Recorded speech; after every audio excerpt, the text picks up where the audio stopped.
They told me the streets here were paved with gold. They lied. When I arrived in Europe, I didn't find a fortune. I found a furnace. I worked like a machine, the kind of labor that breaks your back and drains your soul. I survived on one meal a day and the cold comfort of a rented room. I wasn't just working for a paycheck. I was working for a person.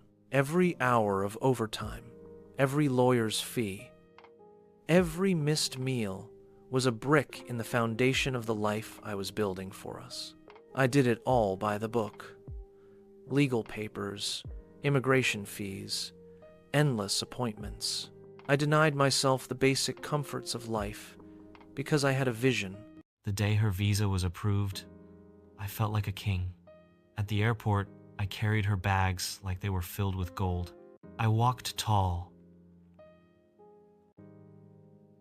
I showed her the city and said, "This is our new life." I gave her everything: my home, my name, my resources, and my total trust. But the air in Europe changed her. Slowly, the woman I married back home faded away.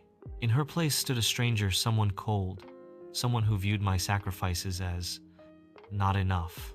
She told me the city had opened her eyes. She began to see my hard work as a weakness and my patience as a target. Then came the knock that changed everything. Standing at my own front door were police officers. Behind them, she stood with a calm I will never forget. Based on a report I never saw coming, I was told to pack a bag and leave. Just like that, the house I paid for, the life I built, and the woman I loved were gone.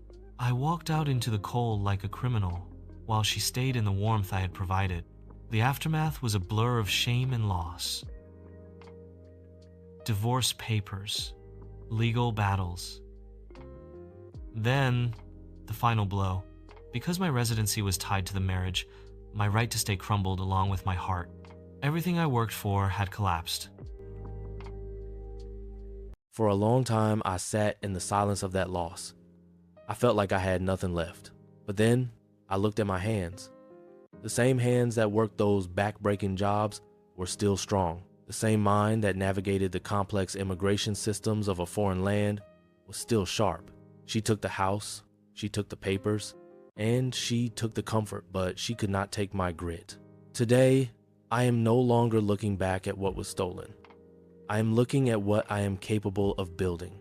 I realized that if I could build a life for two people out of nothing but sweat and hope, imagine what I can build for myself now that the weight of an ungrateful heart is gone. My story isn't about a man who lost everything. It's about a man who discovered that his value wasn't in a house or a marriage certificate. My value is in my resilience. The storm cleared the path, and for the first time, I am walking toward a future that belongs entirely to me. I am still standing, and this time, I'm building on solid ground.